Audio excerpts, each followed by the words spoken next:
How are we, YouTube? So today we're going to do a little review on my 2004 Range Rover L322 TD6.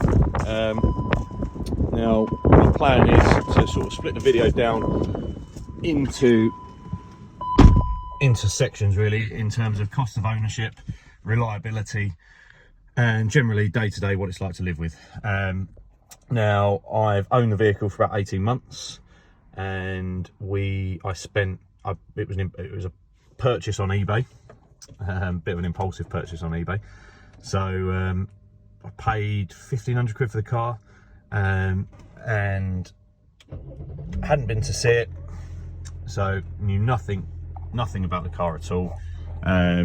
Sort of spent my money, turned up and took it away. Now there's a couple of faults listed on eBay when I got the car. So I think it was cheap for that reason. One of those was a suspension issue, which is quite a common thing on these, and also it needed a couple of new tyres. So cost of ownership. Now this is a positive video. I've done a fair few miles. So this car's done 140. I don't know whether you can see that. 144,980. So basically 145,000 miles. I got the car on about 102 or 104, something like that. So we've done best part of 40,000 miles in the vehicle in 18 months. Now, in essence, in terms of breakdowns, it has cost me nothing. It has not gone wrong, touch wood. So, touching wood. We've had to spend out on servicing mainly. So, suspension fault when I brought it, easily fixed. Done a bit of diagnostics, and initially I thought it was a front airbag had gone, driver side airbag. So I looked into that. Garage wanted about 500-600 quid to change it for me. I found one, online, Dunlop I think it was. So it's good brand. Could have picked one up for 300 quid. Then done a bit more searching on Google, found that the suspension actually needed calibrating, something to do with the steering parameters. So it was a case of full lock left and right on the steering wheel. Suspension problem was sorted. So now we have fully working suspension. Like I said, that was 18 months ago. I've done 40,000 miles in the car, never had a problem since. That fault has never come back. So really easy fault. 2 new tyres on the front, Pirelli Scorpions I think I put on there. We'll have a look in a minute. But they were, I don't know, 140 quid each, maybe 160 pound each. But again, it's a wear and tear part, isn't it? So I'm not, that's not really a fault of the vehicle, and I brought it knowing full well it needed 2 new front tyres. So that's the faults, and that is genuinely all that has gone wrong with the car. Now, on top of servicing, I have blanked the EGR valve, which is another video. To be honest, I've done a video on that because I couldn't really find many videos on the internet. And then I found out once I started doing it that it's so easy. That's probably why nobody's put a video on YouTube. So honestly, if you want to, blanking the EGR is a fantastic thing to do on any car, because they're generally just bad for the cars. It's not a great idea. It's all right, it's good for emissions, but it's not good for the engine. It's not good for the car.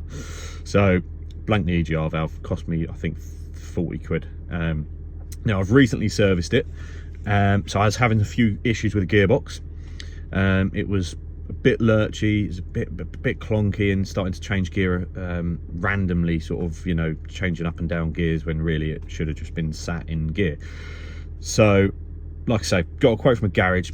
They wanted 1,300 quid, I think it was, £1,370 to service the gearbox, new oil and filter in the gearbox, service the engine, obviously all filters, bits and pieces, and then to do the front discs and pads on the brakes. So I looked into it a little. I'm lucky enough to have access to a ramp. Looked into it a little. I got all the parts for the service, so all the gearbox, oil, filter, service kit for the gearbox, engine service kit, all filters, air filter, pollen filter, oil filter, all that sort of stuff, including the engine oil, the discs and the pads, which came to about £320. I'd done it myself. It took me, I done it over 2 days, Saturday and Sunday. I spent about 4 hours on the car on Saturday and about 2 hours on the car on Sunday. Now, bearing in mind, I've never done it before, so I guess it's kind of, you know, if it was in a workshop actually with a mechanic, they would have done it a lot quicker than me. But it was really easy to do, lovely car to work on. So that's the costs in terms of the vehicle. I've serviced it every 7,000 to 10,000 miles since ownership, so it's had 4, I think this was its 5th service with me. Now I like to, and I'm just talking about changing the engine oil, not always the air filter and all those bits and pieces, but just dropping the engine oil out of it, changing the engine oil filter and putting fresh oil in it. I personally think that's you know, it helps the longevity of the car. Now, reliability, I'm going to step back to it. It's been fantastic, but one thing I would say about reliability is I've always found personally that if you use a car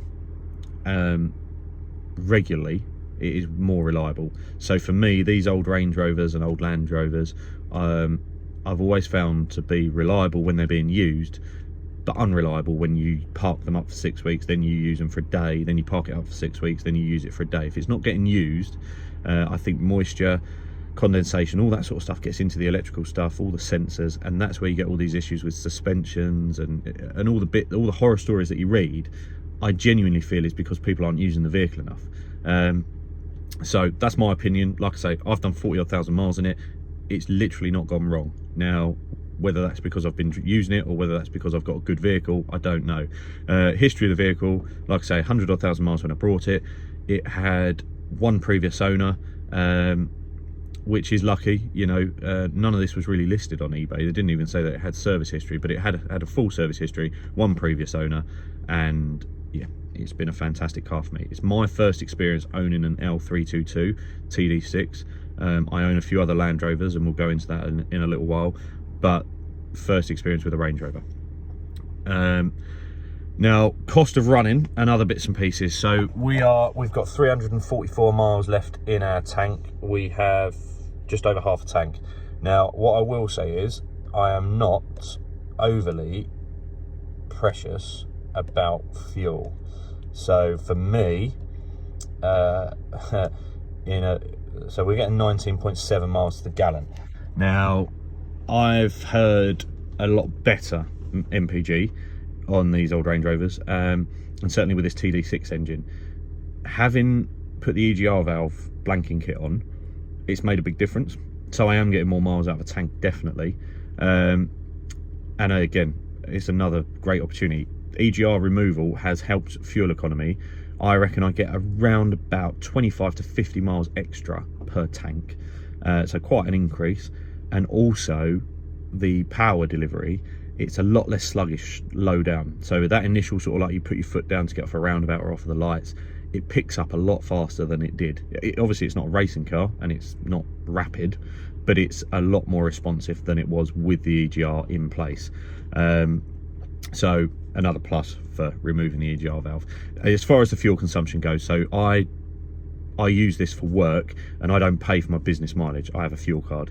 So obviously fortunate enough to be able to do that in a car like this, but hence why I don't drive it particularly economically.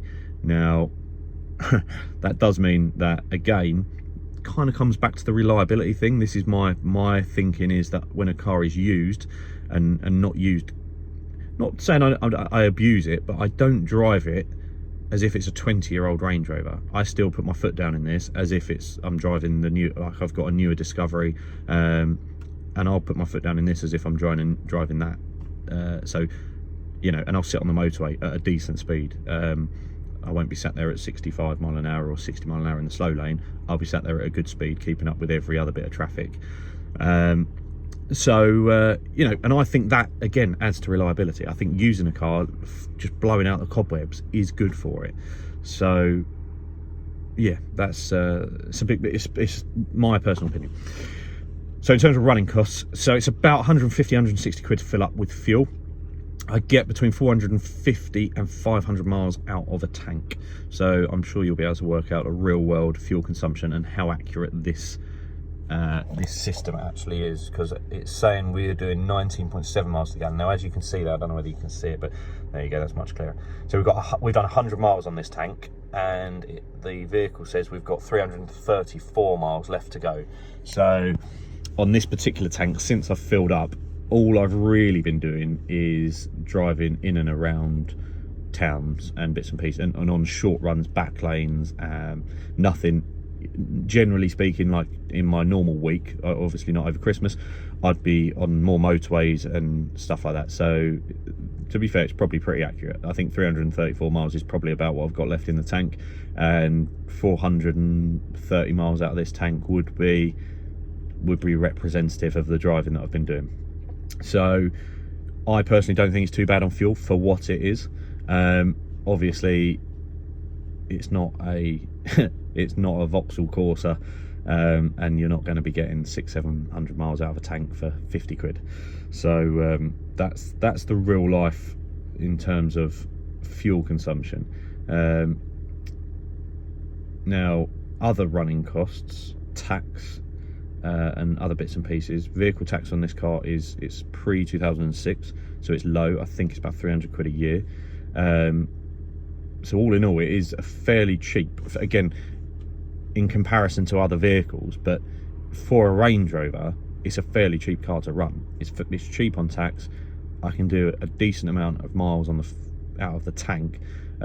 Engine is super reliable. I mean, the TD6 M57 engine is known for reliability. I've actually put this engine in a Defender, which I still own, which maybe I'll do another video on, but I've got a Land Rover Defender and I've got this engine in it, and there's other engines out there, don't get me wrong, that are fantastic, but in terms of what's standard in a Range Rover L322, this TD6 is great.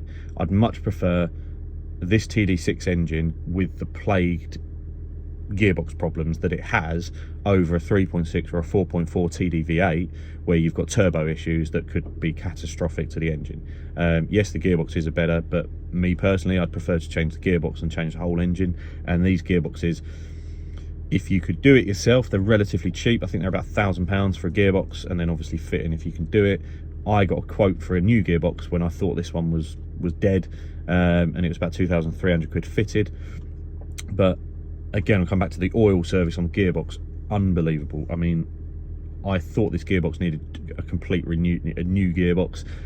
Change the oil filter, and it's like a new car. And it's genuinely a very smooth 5-speed box. The engine's not tuned, and I wouldn't really recommend it. Obviously, this is an old Land Rover. It's not really built for mega speed, but it is fantastic. The gearbox is a great box for this car and this engine. Not on reliability, but in terms of the daily driving, I like it. I quite like the 5-speed box.